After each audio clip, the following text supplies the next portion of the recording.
like tap tap is my other arm. If you block strong enough, especially martial arts with training, a lot of times that knife will fly out, and that's a good thing. If not the first one, the second one. Okay?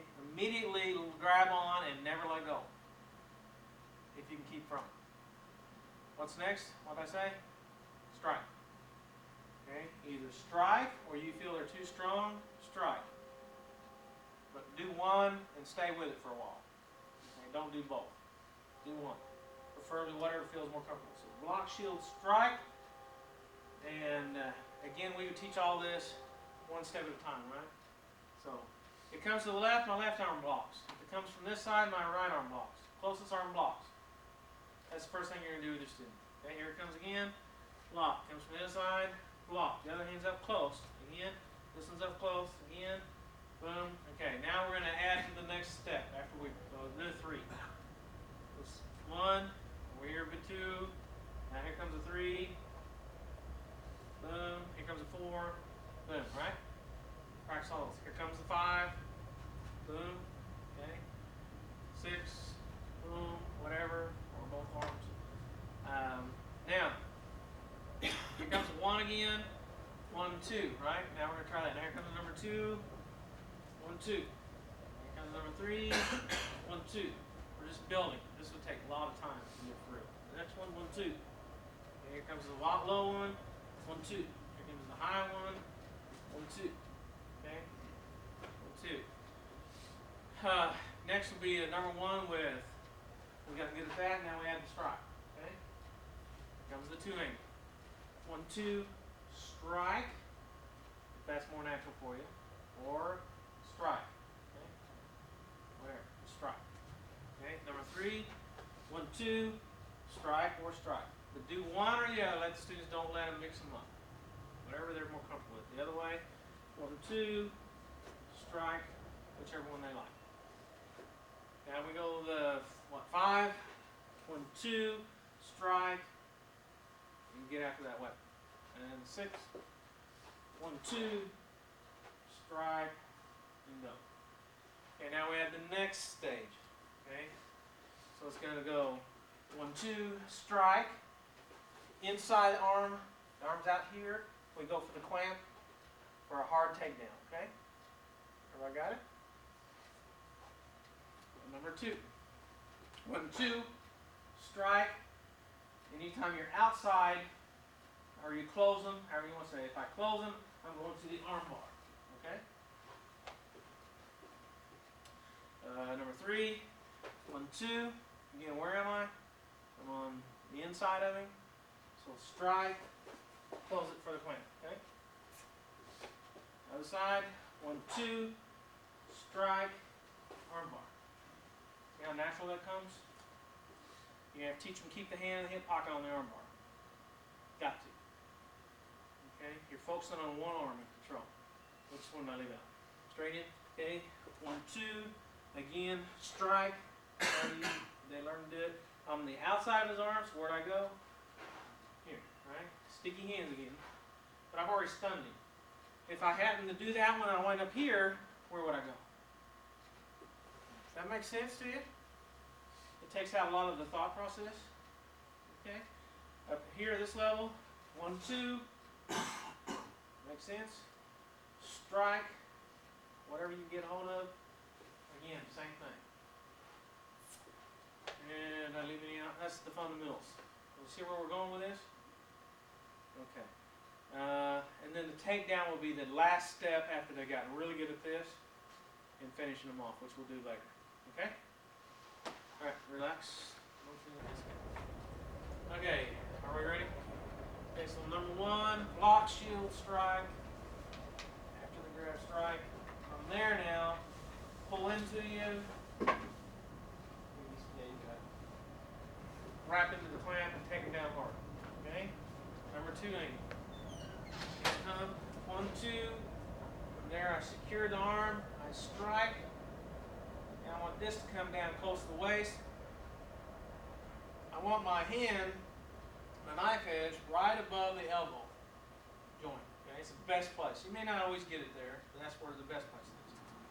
And when I do that, with this by my hip pocket, it stays there. Do not let this venture out as you take them down. Then I want this hand to curl into that nerve. See what happened to him? He broke over. And that's ideal. And then I can take him down if I have to. Does that make sense? That's how that one works. Takes a little practice. There's some other options if that fails, but that's down the road. Number 3. Boom, boom. Latch on, strike. Still going the same way. Makes sense? Sometimes you can get in the head of the game a little bit, but sometimes you go boom, boom, strike, jerk. It makes it easier. That's when things aren't going well. We'll work on that later. Okay. 4. Boom, boom. Okay. Strike. Knife edge, whatever. I'm right there. Finish the job. Okay. Number 5, low. Boom, boom, whichever side you wind up on. Latch onto it, jerk him, hit him, kick him if it's more comfortable. You gotta find what works for you. And there, just do the same thing every time, whatever you do. The high one. Boom, boom. I kind of like this side. Some of you might like the other side. It's up to you. Strike.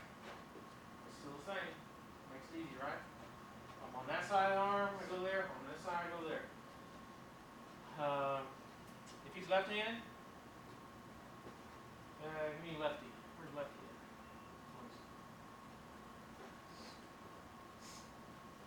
at? It doesn't change anything. His number 1 would come from there. Boom, boom. It's still the same. Strike where I'm on, inside arm. It still works. Number 2 for him. Boom, boom. Boom. Right? Still the same in it. Nothing's changed. So it doesn't matter. There's not a whole lot of thinking. You just got to remember I'm on the inside or outside arm. And you'll feel it pretty easy. Alright, very good. That's enough. Her name is Madonna. Is it? Her name is almost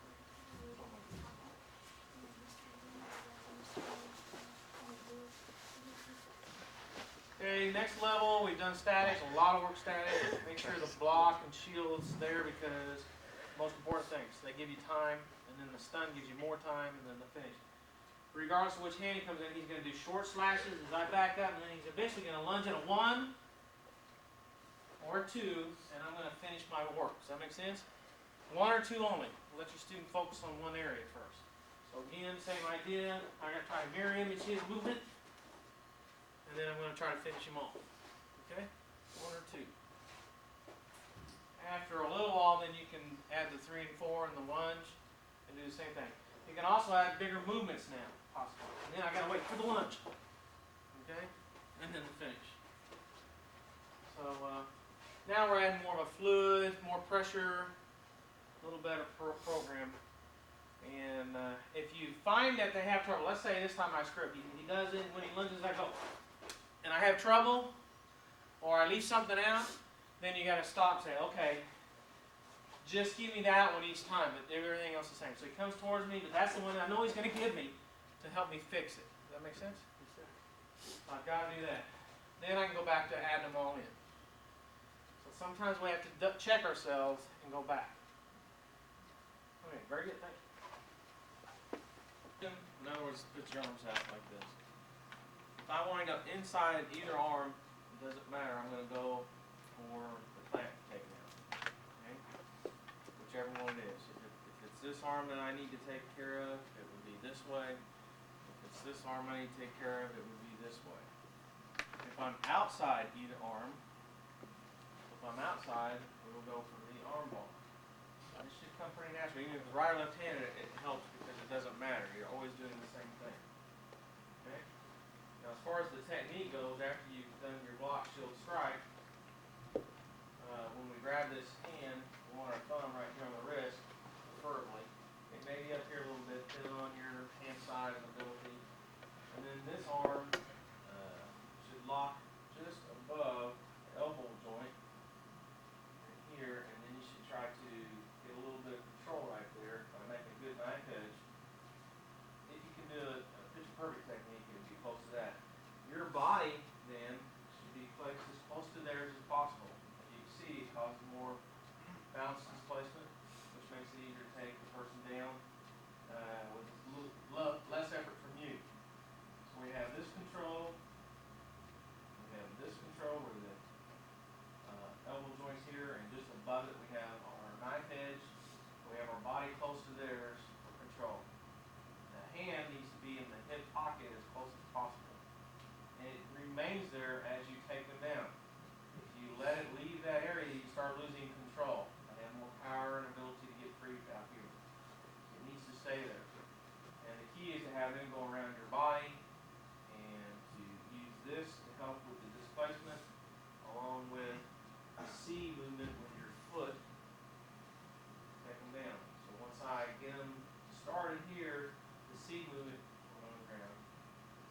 take them down. Get down, get down.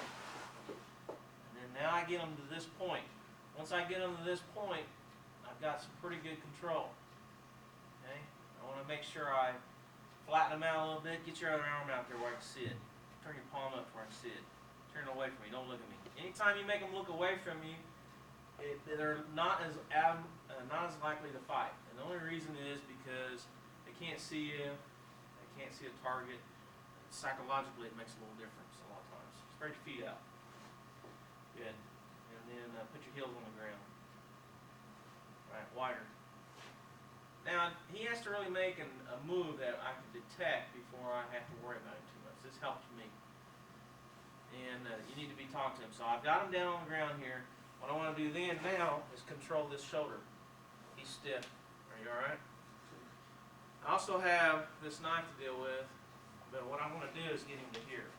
So I'm like this. I got him down. What I want to do is bring this arm around to this side of my chest.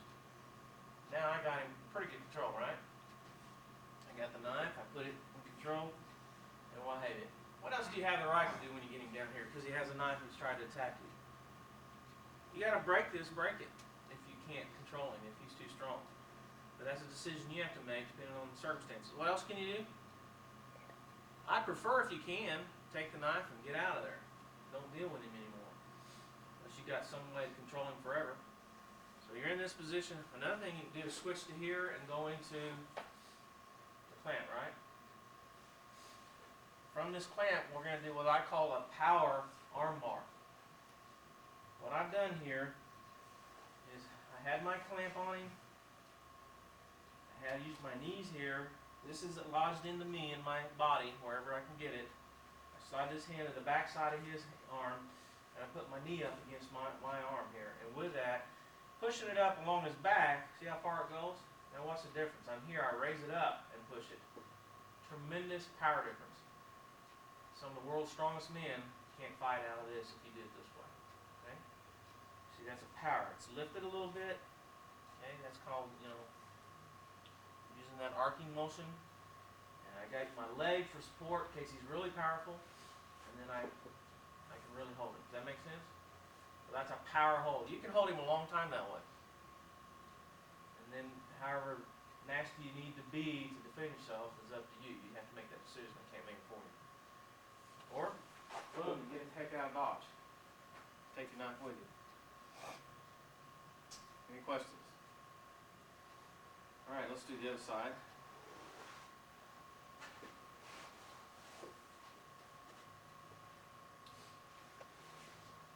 Okay, this time, that time we went from the outside, now we're going to go from the inside. So, here's his arms again, so we kind of get the whole picture. Somehow I make my block shield strike, I wind up on the inside. Once I've distracted him with my technique, then that should weaken motor function, so it makes this arm easier to handle with him. I swing it back. Once I swing it back like this arm here that just struck just goes right over, and it's waiting for this hand to catch up and grab your own wrist. You grab your own wrist here. This is here along this crease. You want your body up against the upper arm, preferably not here. It will still work, but it's not as strong. Okay? It needs to be here. And you want to hug it tight. And the key to